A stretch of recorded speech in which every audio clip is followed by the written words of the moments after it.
start, so I want to invite you to come on in, grab a seat, make sure you have a clipboard, make sure you got your lesson ready for tonight, and we will begin with tonight's topic. It's going to be one that you are going to be amazed actually fits the world in which we live.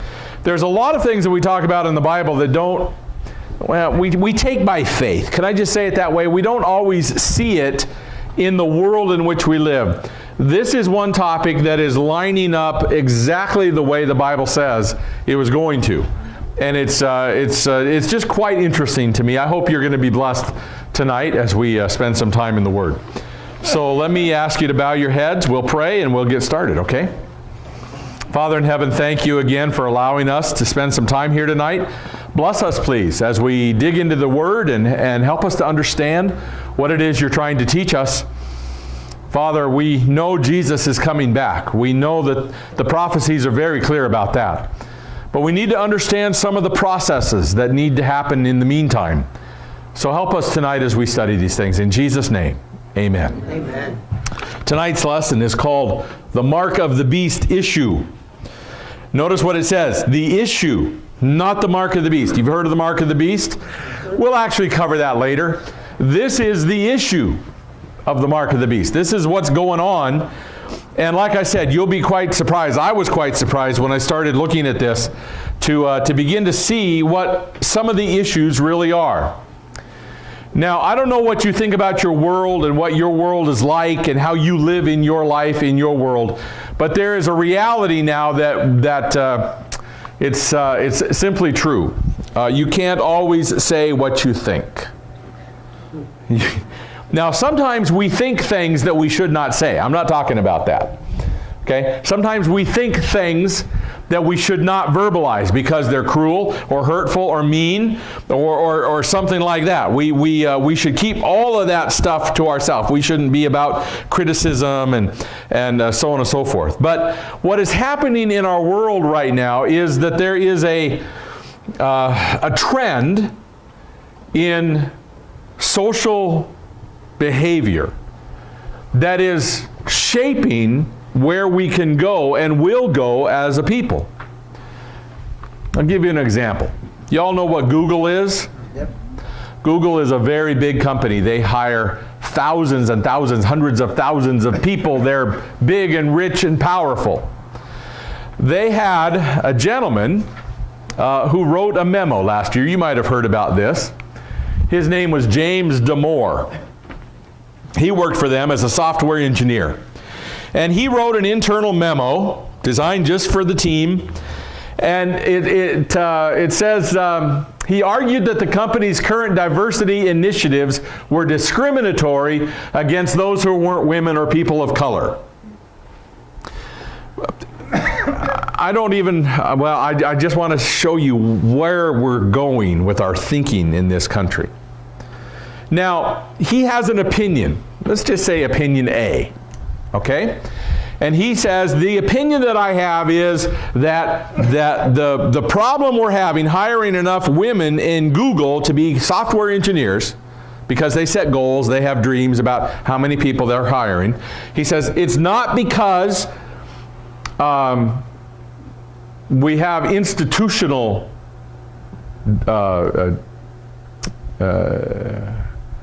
a bias, institutional, I lost the words, where is it at? Oops, come back here. Diversity initiatives were discriminatory against those who weren't women or people of color, which means he's saying, if I have a friend who's Indian, or a friend who grew up in Perry County, and most likely is Caucasian, but is a wonderful software engineer, Google probably won't hire them because they prefer to look for women. It's an observation he's making. Whether it's right or wrong, it's an observation he's making. And he said, look, the underrepresentation of women in software engineering and leadership positions of Google staff was better explained by biological gender differences rather than by institutional bias. Do you want to guess what happened to him?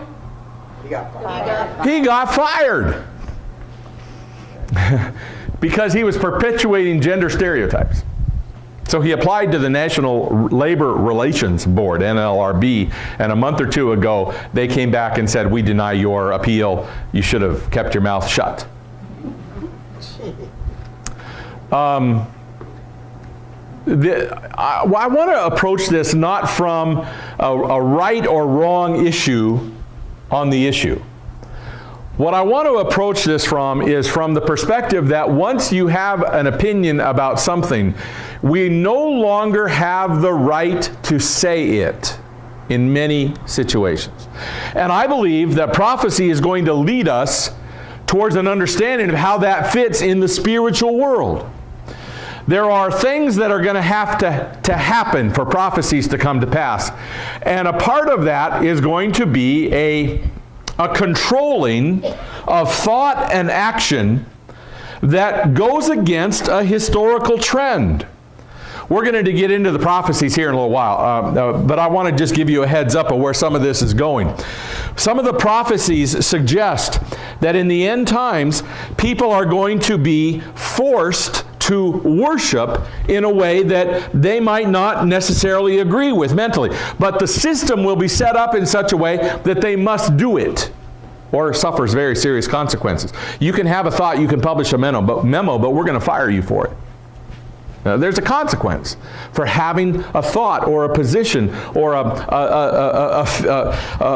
attitude that you have about something. Is it going to start with the big stuff about spiritual religious liberty? You know, we have a line in our Constitution that says the government is not going to make any law regarding religious liberty. Do you think if the devil's going to attack that constitutional statement, do you think he's going to start right there? No, he's going to build to it. And one of the ways we build is by doing things that even maybe most of us agree with. We limit behaviors because we kind of, we should do that. So should we have hate speech against others? No, it's not right. It's not right. But we can all agree that we should not have hate speech. But if I have a deeply held conviction about theory A, I'm concerned when the government says, you cannot hold that theory. You cannot hold that idea. And this is all through our society right now. There are so many things. If you're a scientist involved in atmospheric studies, do you know that you are not allowed to suggest that the change in climate is not caused by human action? You're not allowed to say that. You will be drummed out of the business. You will be mocked. You'll be pushed aside. Okay, now whether it's right or wrong is not the issue. It's the fact that you cannot. For generations now, we've seen this in evolutionary science. If you're a scientist and you don't agree with the standard theory of evolution, you are mocked and ridiculed as a scientist. You are not allowed to publish in some places. You are not allowed to work in some places. There's great pressure on you to conform with the agreed upon understanding of what is. And poor James ran into that buzzsaw. I guess he's got a lawsuit against Google still, but the chance that he's going to win that seems to be pretty clear, that he's not going to win that. This is what a UCLA law professor said about this situation, commenting on him and his situation. She says, there is no free speech in the private sector. You have no free speech. You can go to work, go to the hospital. Some of you work in hospitals. You work for the state. Some of you have no free speech in the private sector. That's just our reality.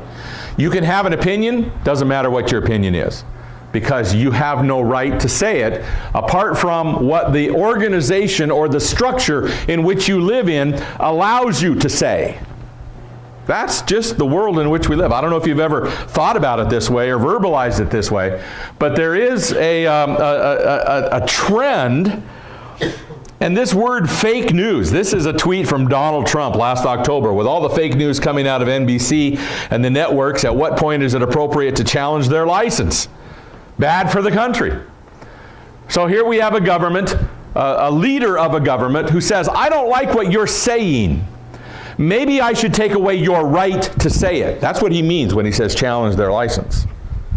It's very interesting. Again, I don't even care if you agree with Donald Trump or hate Donald Trump. It's not even the issue right now. The issue is, do we have the right to control thought and to control speech and to control behavior to the point that we exclude all things that are not approved? That's the mark of the beast issue.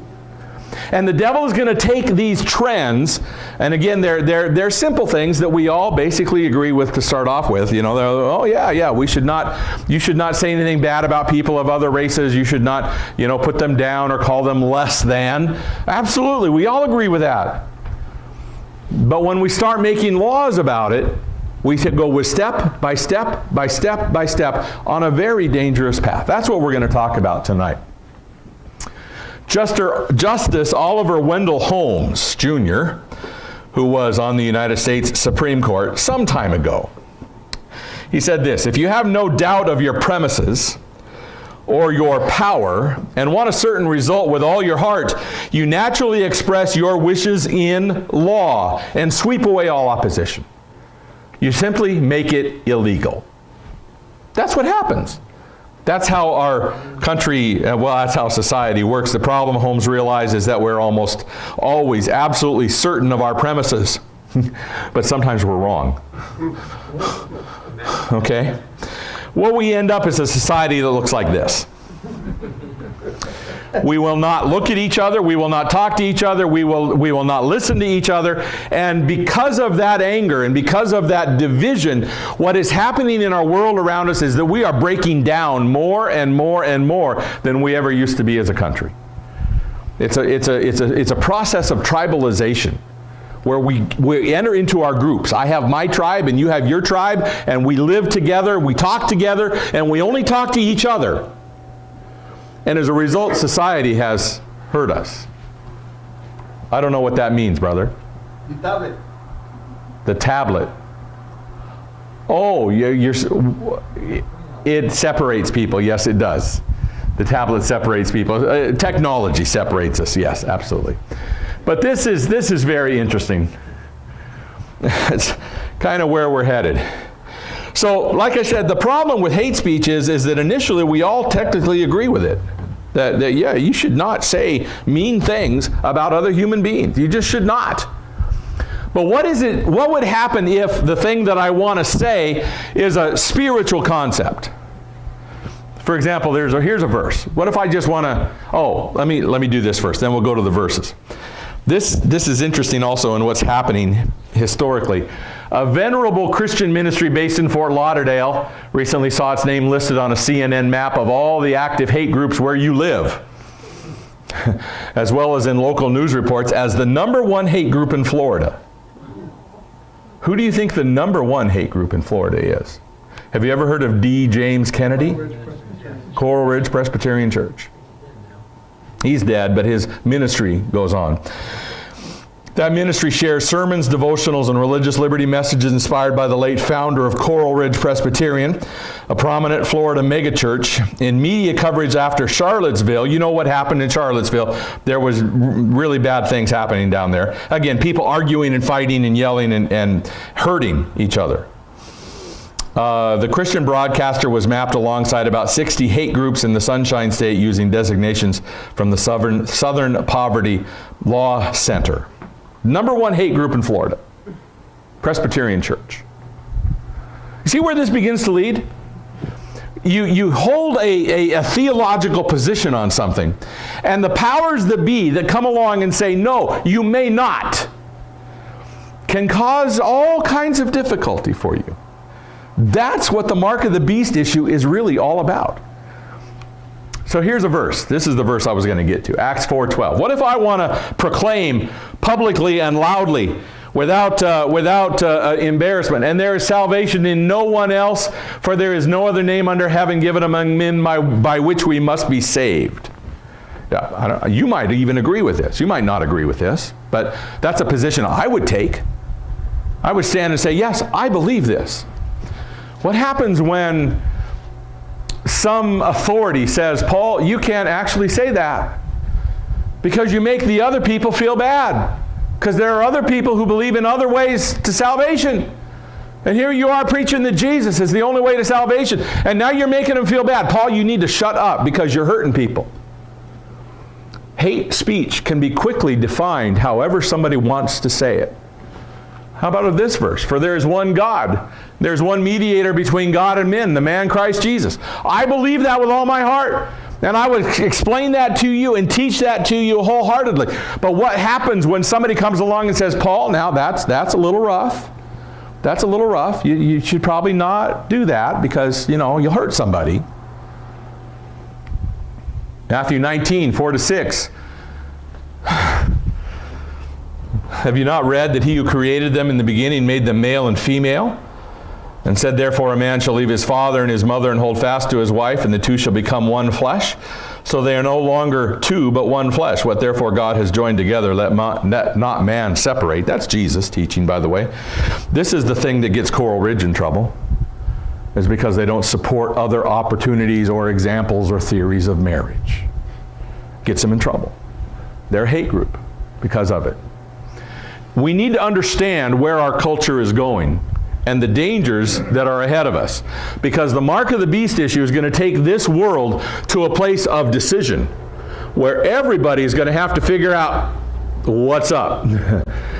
And that's what tonight's lecture is about a little bit, is some of these kinds of issues. This is the real issue concerning the mark of the beast. So many people are all worried about 666 and tattoos or barcodes or chips under the skin or the numbers on your credit card. I was up in Mifflintown doing some work at the church up there. I had to go to the hardware store and I had to buy a couple little electrical parts. I needed a plate and a cover and a box, and I had to buy a screwdriver and all these little tiny bits that I was getting ended up. The cash register guy, he rang it up and he looks at me and he goes, "Do you want to buy something else?" And I said, "No, this is what I need for my project. I don't need anything." He goes, "Well, the receipt is total up to 666. And I said, "You know what? I'm not worried about that because I know God and I'm cool with this." But he was all stressed out because my receipt, my cash register receipt, with tax included, $6.66. It's like, can I get some discounts or something?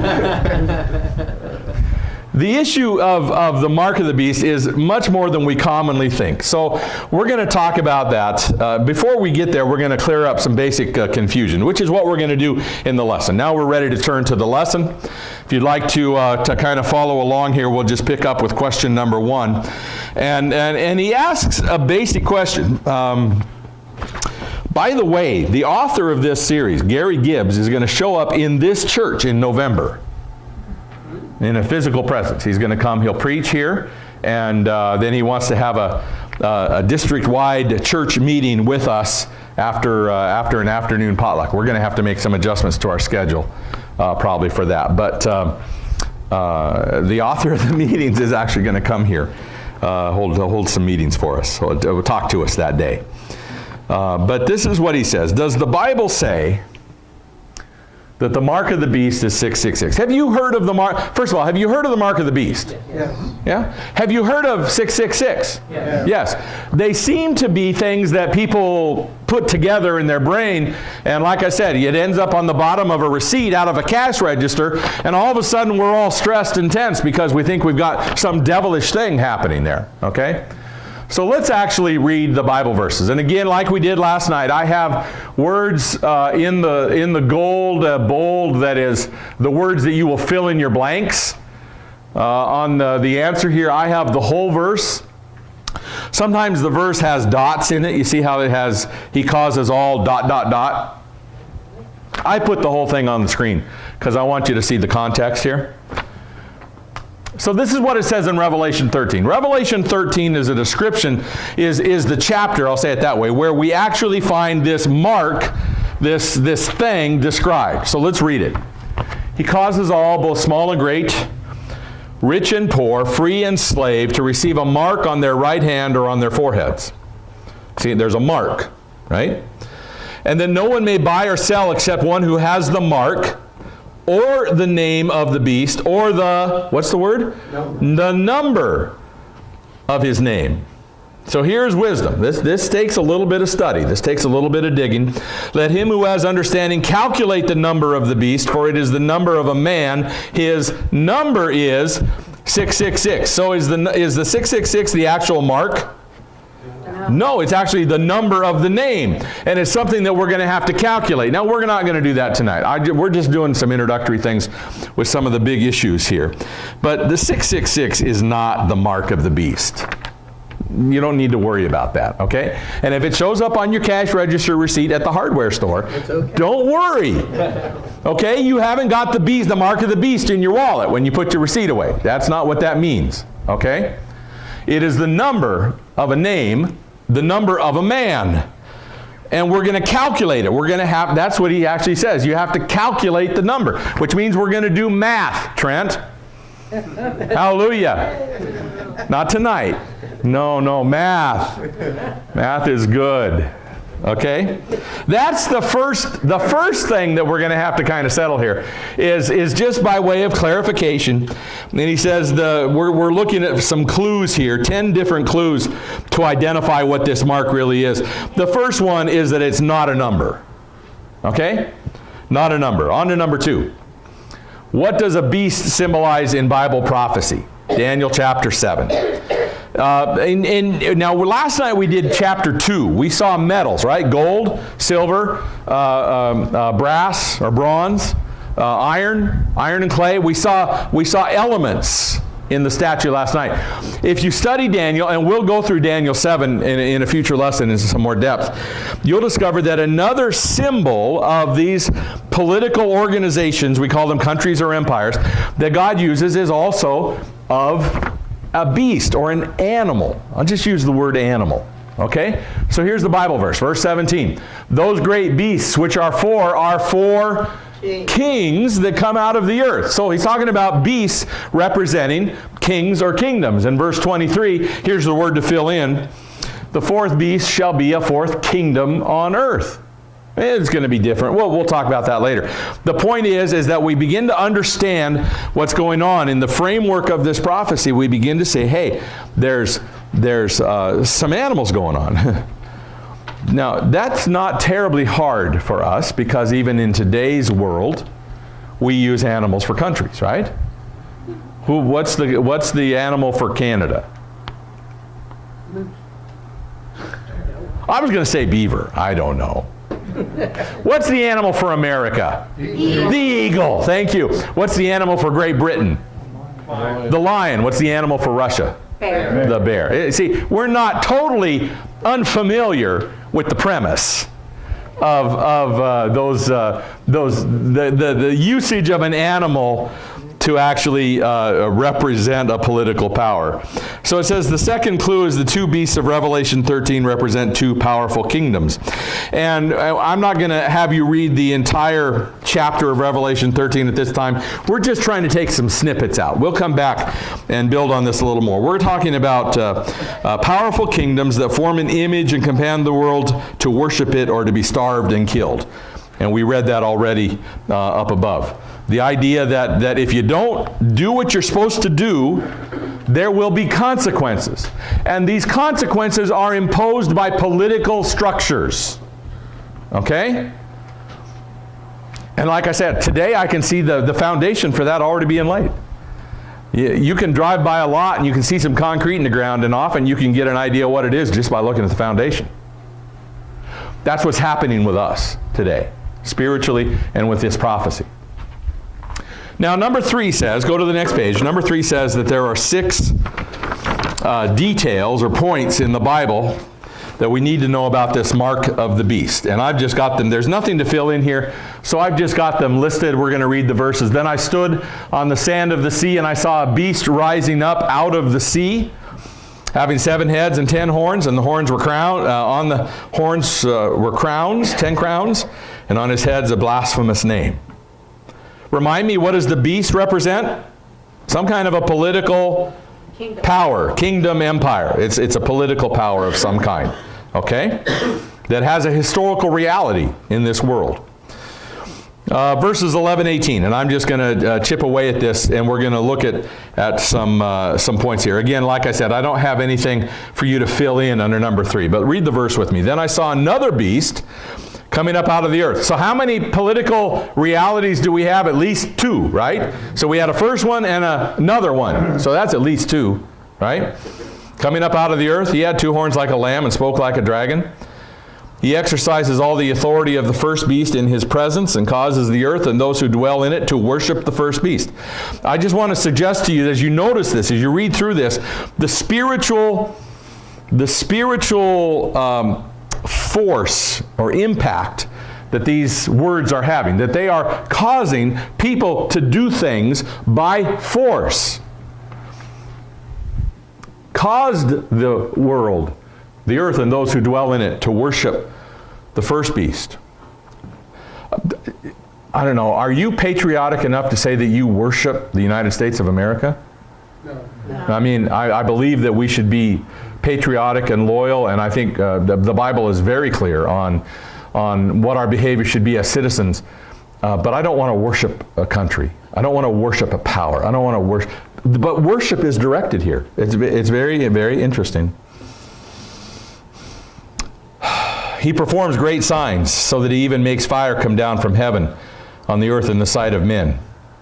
He deceives those who dwell on the earth by those signs which he was granted to do in the sight of the beast, telling those who dwell on the beast to make an image to the beast. There's again a worship language. And who was wounded by the sword and lived. And there's deceptive signs. There's powerful things happening here. Miracles or all kinds of things going on. He was granted to give breath. He was granted power to give breath to the image of the beast, so that the image of the beast should both speak and cause as many as would not worship the image of the beast to be killed. See, there's that force. If you don't do it the way we want you to do it, there's going to be trouble. He causes all, both small and great, rich and poor, free and slave, to receive a mark on their right hand or on their foreheads. See, there's that mark.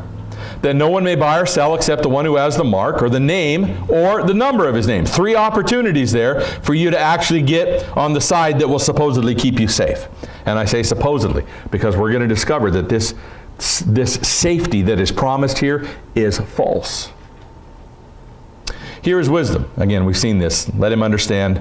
Who has understanding, calculate the number of the beast, for it is the number of a man. His number is 666. So let's just summarize. And these are on your lesson here, right at the top of the page. There are 2 beasts in Revelation 13, 2 political powers. They interact in such a way that people are caused to be forced to do some things that they might not otherwise choose to do. But there's pressure applied to them. The lamb-like beast makes an image to the first beast. The image worship is commanded. There's some kind of image worship, idolatry, something that's false. This is not true godly worship. This is false worship that is being forced here. And those who refuse to worship are threatened with death. And it's a worldwide event. All are included. And the number 666 is connected somehow to this process of false worship and the force and the persuasion that people are trying to put on people. And again, I'm going to take you back to what is happening in our world right now. There are places and times where you cannot say or do what you might want to. You do not have free speech. In the way we always used to say, well, in America I have free speech. No, you don't. And it's worse and worse and worse now. All you got to do is look at the headlines. Go to the college campuses and look at what's happening on the college campuses with what they're allowing and what they're not allowing. And the students come along and say, we want to say this and this and this. And somebody's going to say, no, you can't. We're not going to let you. It's the beginning, as we talked about last night, of birth pangs, of it getting worse and worse and worse. Number 4, what other Bible story shows forced image worship? Where can we go in the Bible for an example that might help us a little bit? And I told you last night, Nebuchadnezzar got his dream. Remember the dream last night? Yeah. He had different metals. How much was Nebuchadnezzar in Babylon in that statue? You are the head of gold. And the head is the smallest part of the body.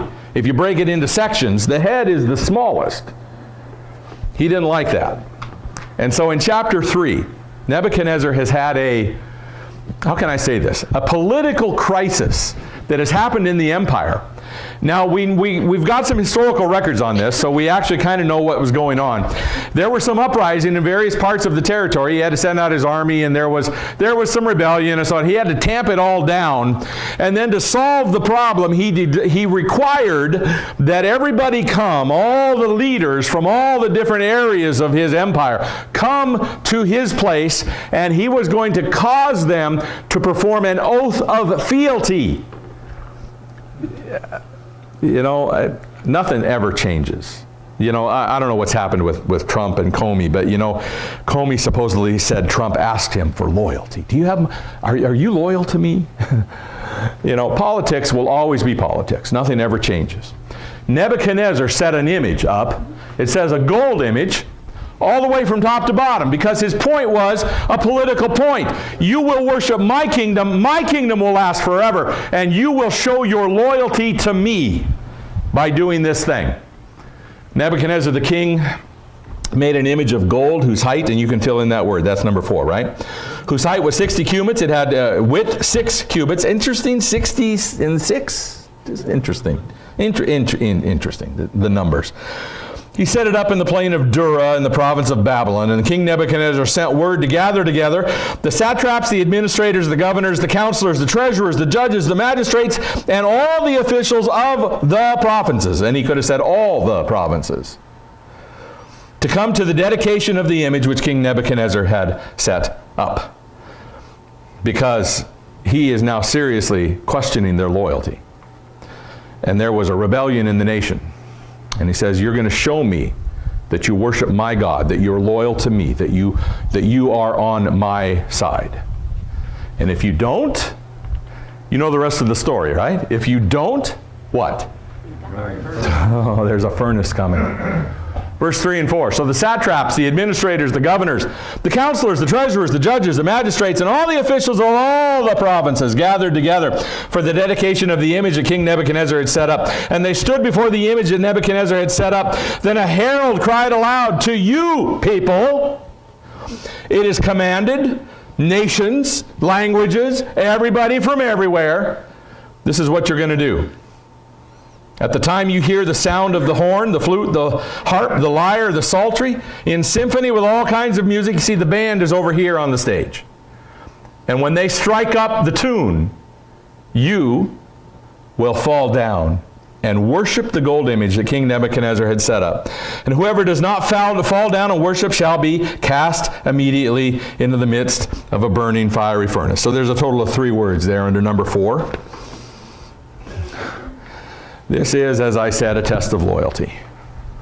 Nebuchadnezzar says, I need to know if you're with me or against me. And so this is how I'm going to do it. You're going to worship my God. This statue is a representation of one of the gods of Babylon. Possibly Baal. We don't know for sure. Baal Marduk. There are other gods. Babylon had many gods. Babylon was a pantheistic religion. There were lots of different gods that you could worship, but Nebuchadnezzar has a statue. It doesn't tell us which god. They're called to bow down and worship. And the threat is very clear. If you don't, what's going to happen? You're going to burn in the furnace. Let's make some parallels here. This is number 5 on your page. 6 details in this story that kind of sound like Revelation 13. First of all, we have a political entity that is powerful, who has authority over you to tell you what to do. He is the powerful Babylonian king. He makes an image. There's false worship that's going on here. Bowing down to an idol is not God's plan. Everyone is commanded to worship the image. There is no exceptions. This is a worldwide decree, functionally for Babylon. Everybody there is involved in this. Those who refuse are threatened with death, and this command is for all peoples, nations, and languages. And the 60 cubits high and 6 cubits wide image is false worship. This is idolatry. This is not God's plan, but it is being forced. Now, we have a couple more questions here before we jump into this. Number 6, and I've already alluded to this. What metal does Nebuchadnezzar use? gold, right? So we don't have to spend a lot of time with that. You can read under number 6 some of the history from the British Museum. His kingdom,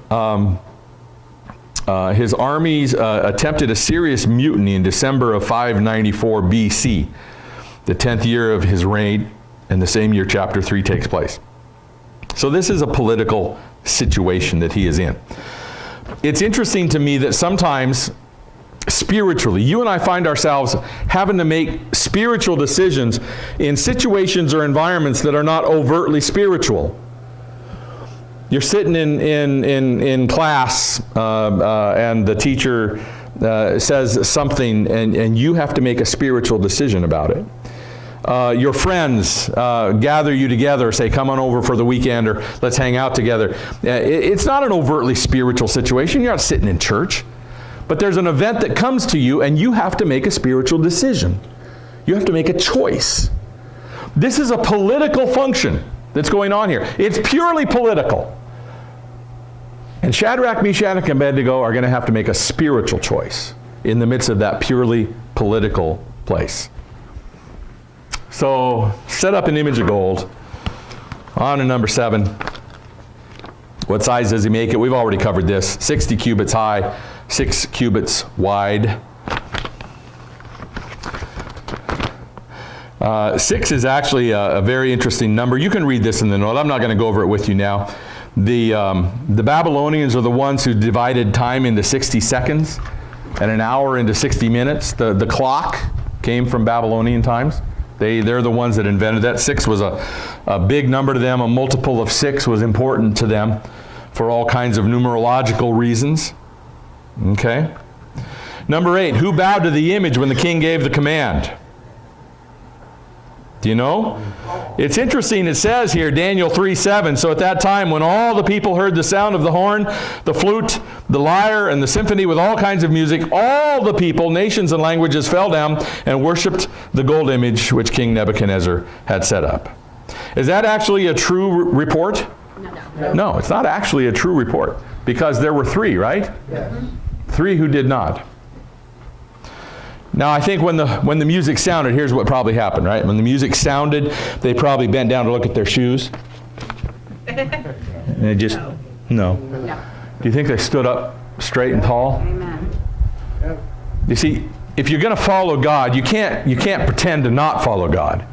You have to be willing to stand up. And these 3 were willing to stand up. Why did they stand up? Because the king called them and said, hey, you guys, get up here. Now, why is he so gentle with them? Do you know why he is so gentle with them? He gives them a second chance. Do you know that? Because of the previous. Because they're a part of Daniel. Daniel has become a leader in Babylon. He functionally is the prime minister in Babylon. Daniel isn't even here. Daniel is, what do we call him? The designated survivor. He is living somewhere else. He didn't even come to this. Okay? These 3, Nebuchadnezzar knows them because they're a part of his court advisors. They're a part of the Chaldeans. He already knows them and the quality of their work and their personality and all the kinds of things that they're bringing to the kingdom. And he values them. And he's going, I don't want to lose you 3. Come on, man. Just do what I ask. Just fall down. Just worship. And they come along and they said, oh, Nebuchadnezzar, we have no need to answer you in this matter. Why not? Because they'd already witnessed to him. He already knew they were Jews. He already knew that they worshiped the only true God in heaven. He already knew that they didn't worship idols. They had already explained that to him. Their life and their witness and their testimony had always been consistent. You know what drives me nuts? Some of you know that we go to church on Sabbath. And I'll have a church member who has been, not observing the 4th commandment, and they go to work on Sabbath, and then all of a sudden they say, oh, you know what, I think I want to be faithful. And so they ask me to write a letter to the boss. I do that to people. I write a letter to the boss. So-and-so wants to observe the Sabbath because of spiritual reasons, because of biblical reasons. And then the boss says, yeah, but there's this guy over here who also is a Seventh-day Adventist, and he's never said anything. Never said anything once. Consistency is important, guys. And these 3 come to King Nebuchadnezzar and say, we don't even have to talk to you about this because you know our position already. You know exactly how we feel. If that is the case, that we'll get thrown in the fiery furnace. Our God whom we serve is able to deliver us from the burning fiery furnace, and he will deliver us from your hand, O king. But, I love this, if not, let it be known to you, O king, that we do not serve your gods, nor will we worship the gold image which you have set up. You know what? Consistency, clarity is important. If you're going to follow God, stand up for what is right. Reminded me a bit of Esther's reply. It's like, yeah, you gotta go before the king. If I go before the king, if I die, I die. Sometimes you just have to stand up. So how does he try to coerce them? He throws a fit. This man apparently has an anger issue. He throws a fit, full of fury. The expression on his face changed towards Shadrach, Meshach, and Abednego. They had been his friends. They were his counselors. He trusted them. He spoke and commanded that the heat of the furnace be turned up 7 times more than it was usually heated. This is the smelting furnace. That's why it's there. And he commanded certain mighty men of valor who were in his army to bind Shadrach, Meshach, and Abednego and cast them into the burning fiery furnace. Then these men were bound in their coats, their trousers, their turbans, and all their other garments, cast into the midst of the burning fiery furnace. And because the furnace was so hot, the flame killed the army guys who tossed them in. And these 3 men fell down bound in the midst of the burning fiery furnace. Now you know the rest of the story, right? Number 11. Does God allow them to be burned up? No. Because Nebuchadnezzar's face changed again. Now he's astonished. And he rose in haste, got off his throne, and spoke to the other counselors around. He says, did we not cast 3 men bound into the burning fiery furnace, the midst of the fire? They answered and said, oh, true, O king, look. He said, I see 4 men loose, walking in the midst of the fire, and they are not hurt. And the form of the 4th is like the Son of God. And then Nebuchadnezzar went near the mouth of the burning fiery furnace and spoke, saying, Shadrach, Meshach, and Abednego, servants of the Most High God, come out and come here. Let's finish the story. Then Shadrach, Meshach, and Abednego came from the midst of the fire, and the satraps, administrators, governors, and the king's counselors gathered together, and they saw these men on whose bodies the fire had no power. The hair of their head was not singed, nor were their garments affected, and the smell of the fire was not on them. This is the issue of the mark of the beast. Because the mark of the beast is going to be given to those who choose, because of force, because of pressure, to do what they know is wrong. That's what the mark of the beast really is. This idea that I'm going to give in because I want to get along. Just don't hurt me. Just don't take away my food. Thank you very much. I'm worried that there are people who are going to be quick to give in. And my encouragement to you is that we actually need to be like Shadrach, Meshach, and Abednego. And begin to learn to trust the Most High God. Our God will save us. But even if he doesn't, you know what? We're still not going to bow down and worship your idol. We're still not going to worship falsely because we are loyal to God. We're going to obey God. We're going to follow God. And the Bible clearly says that a time of decision is coming on us. Right now, it's stuff that's maybe innocuous and maybe not a big deal, and maybe we all generally can agree with the rules that are coming out about what you can say, how you can be, what you can do, where you know, all that kind of stuff. But I promise you, prophecy says that the time is coming that the choice will be much greater and more important because it will have eternal impact now between you and God. And you and I just need to be ready to make a choice for Jesus. There is an authoritarian power that is coming that will demand your compliance and will force you, through any means necessary, to do what they want you to do. So when we get to that point of decision, Acts chapter 5, Peter has been teaching Jesus in Jerusalem. He is trying to share the good news of the gospel of Jesus Christ. And you know what happens? The authorities come and arrest him and toss him in jail. Stop that. You can't talk that way. You can't preach that sermon. You can't do that. You can't read that Bible verse. Not allowed. We'll throw you in jail. happened to Peter, right? Peter, who, and if you read 1 Peter chapter 2, is very clear that we need to respect the authorities and the governmental processes over us. He's very clear on that. Read 2 Peter 2. He's sitting in jail, right? A very interesting thing comes. An angel shows up and says to Peter, "Why are you sitting here in jail?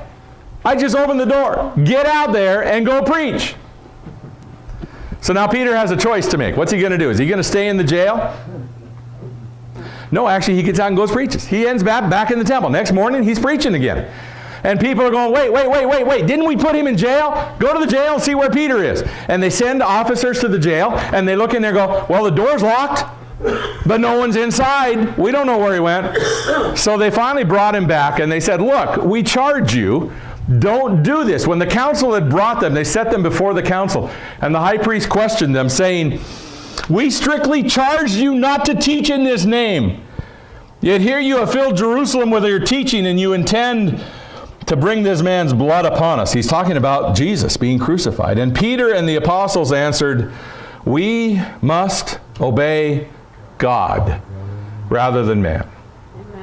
You need to respect the governmental authorities and the structures in place. The Apostle Paul is even very clear. You need to pay your taxes. As much as it hurts, pinches, do what they ask you to do. But there's a line in the sand.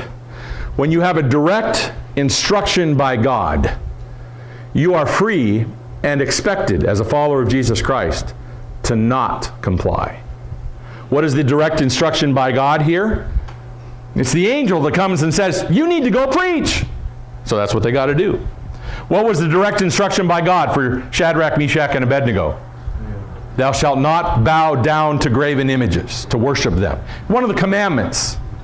Direct instruction by God. And Shadrach, Meshach, and Abednego said, you know what? That trumps everything else. That overrides everything else.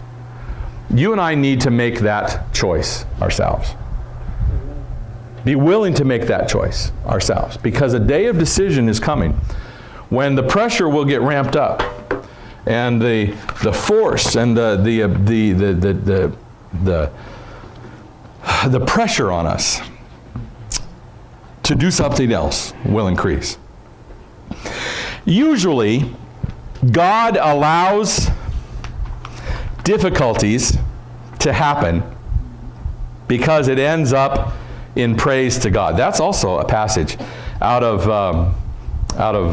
1 Peter chapter 1, actually, that these trials that we experience, they last a short period of time, but these trials that we experience result actually in praising to God. Notice what happened here. Why might God have allowed all this to happen in the first place? This is an interesting verse, Daniel 3:28-29. Nebuchadnezzar spoke. Now, this is the pagan king that was just going to kill folks. This is the guy who's just now saying, oh yeah, worship my God, worship my image. What is happening in his brain? Notice this. Blessed be the God of Shadrach, Meshach, and Abednego, who sent his angel and delivered his servants, who trusted in him. And they have frustrated the king's word and yielded their bodies that they should not serve nor worship any god except their own God. Therefore I make a decree that any people, nation, or language which speaks anything amiss against the God of Shadrach, Meshach, or Abednego shall be cut in pieces, and their houses shall be made an ash heap, because there is no other God who can deliver like this. And you know what? We have another law now restricting religious freedom. Isn't that ironic? Now, Nebuchadnezzar is on a path towards God. We're going to discover later on Nebuchadnezzar's path towards God. This is kind of a first step. But he forces a law here that says, look, if you say anything bad about that God, I'll kill you too. Okay. He's not quite getting it yet. What did God do for his faithful servants? Daniel 3:30, the king promoted Shadrach, Meshach, and Abednego in the province of Babylon. You see, standing true to God, there will be trials that come your way, and you will have to make choices and decisions in apparently non-religious settings where you're going to have to make a decision, a spiritual decision about who you are and where you're going. But if you are faithful to God, if you choose God faithfully, if you say, you know what, God said it, I'm going to do it, that's good enough for me. Amen. If that's your basic attitude, there will be blessings that come to you. Maybe not in this earth. The book of Hebrews talks about people who in faith ran and hid in the caves. And they were tortured and they were persecuted and they were killed. It says they were cut in two with swords. Because sometimes on this earth, when you choose for God, when you pick for God, there can be some bad things actually happen. But the good news is Jesus will fix it all. Amen. Jesus is coming back. And when he sets up his kingdom on this earth, all of that stuff will go away. And there will be a promotion for those. Jesus says, well done, good and faithful servant. Enter into the joy of your Lord. Amen. Come and sit down on a throne by me. Jesus says, you are joint heirs with Jesus. All of these promises that are coming, when you choose to accept Jesus, when you choose to be faithful to Jesus, no matter what the pressure, no matter what the issues, no matter what the challenges, when you choose, there will always be a good outcome. I want you to take a look at this card. The card probably hasn't been passed out yet, has it? We should pass out the card. We should pass out the card. And again, I have the same first two nights. The two lines are always going to be the same because I want to know. If you have questions, put them on the back. If something doesn't make sense, if I talk too fast, if I skip something important, write it down for me, okay? Tonight's presentation made sense to me, or I need more topic on this topic, more information on this topic. The next one, number 3, I put there because some people might in their heart be drawn to God, but they're not quite sure all the places where God gives some direct instruction. They're not quite sure exactly what God has said. So you should check there. I need to learn more about what the Bible teaches. And then finally, a choice, again, a decision. I want to encourage all of you to check. I want to obey God rather than man. Particularly when God has said, this is what you should do. This is the path. Walk ye in it. That's where we want to obey God. Okay? Fill out your name, contact information if you'd like to, and we're going to turn that in. We're going to have a collection again. And again, we're going to take 2 cards, and I have books again for tonight. We'll keep using these books for a couple days, but then I promise other materials that we'll pass out and have as drawing things for next time, but I've got the same 2 to pick from last night. One is called The Great Controversy. It's the story of the Christian church from the time of the apostles through the second coming, and the other one is The Desire of Ages, a story of the life and ministry and death and resurrection of Jesus Christ. So you can have those, okay? So let's collect. You have a basket, sir? If you pass your cards in, and even if you just check a couple boxes and put your first name on it, that's probably good enough for me. And I said last night, Trent picked last night. Who's going to, and I said we'll have the youngest pick. We should have somebody the opposite of the youngest. I have a clue who that probably is. I think that's you. I think I have a clue. Unless anybody wants to claim the title. None of you? Okay. They want to, but can't you? Yeah. Okay. Do I have to get in a ladder to get up to you? No, he'll hold it low for you. I'll hold it for you. But the question is, can we get it shuffled? I shut my eyes. Shut your eyes and just pick in and grab one. Oh, wait, Trent doesn't have his in. Give Trent a chance.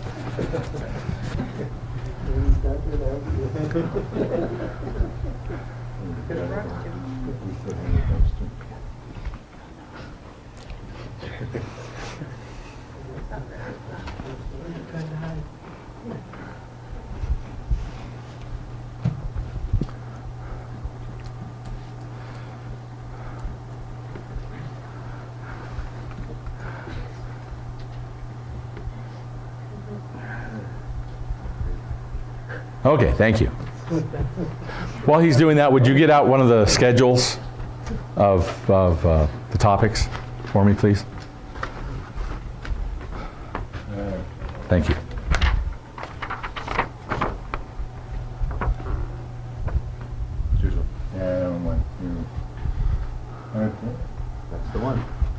Okay.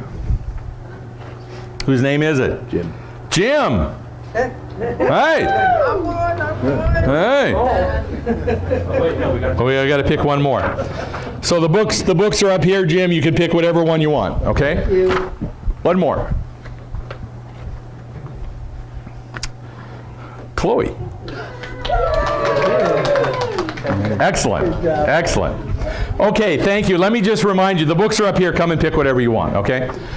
Remind you what's going on. The next, tomorrow night, is The King's Secret. We're going to discover the rest of the story with Nebuchadnezzar. Because there's a path that he was on that can be helpful for all of us. It's a little rocky at first. Like I said, when he first got impressed with God, he said, I'm going to make a law that if you don't like God, I'm going to kill you. Which just isn't really God's way. Can I be honest with you? Not really God's way of doing things. But Nebuchadnezzar is on a growth path. And some of you might be on a growth path as well. So we'll do that tomorrow night. And then Prophecy's Superpowers, Monday night. We're going to talk about, again, some of these symbols in prophecy and the powers that are behind them. We've kind of alluded to some of that tonight in Revelation 13, but we'll talk about, again, some of those things Monday night. Notice the schedule. I've got it broken down through weekends, and I understand that not everybody can come all the time. We get that. A number of people told us last night they were not able to come back tonight. They had prior appointments. We are filming this and recording it, and we want to make that available. Do we know where it's going to be on the internet? It is going to be on YouTube, but I will upload it to the Shermansdale SDA Facebook page. Okay, so like us on Facebook. Yeah, we had a technical glitch last night. You look wonderful. Oh, I look wonderful. We can't hear a word you're saying. My mic, well. So unless you can read lips, we've got an issue. Okay. With last night. So. Okay. We'll work on that. Let's see what we can accomplish. But we want to be able to make all these things available, and also so you can connect with friends and to be able to go back and review something or share with somebody like that. So we're going to make this material available for you publicly as well. Okay. If you have any questions, please stay by afterwards. I'd be happy to chat with you. And just remember this: God loves you very much. And His desire is that you respond in love to Him. That's what He wants. And in that desire to respond to Him, He is going to ask honestly for your loyalty. God wants us to be loyal to Him. Let's choose Him first, okay? Above all other things in this world. Let me pray with you. Father in heaven, thank you for allowing us to spend some time here tonight. Just bless us, please, as we keep pushing forward, as we keep learning more about your will for us. Help us to see in the world around us with new eyes the evidence that the devil is lining things up so that choices will have to be made. Right now it doesn't seem so bad. Right now it seems pretty innocuous in some ways. But Lord, we see very tangible evidence that positions are going to be drawn and there's going to be rules and laws and force implied towards those who try to do something different. Give us the faith of Shadrach, Meshach, and Abednego, and help us to stand up for you the way they did. In Jesus' name I pray. Amen.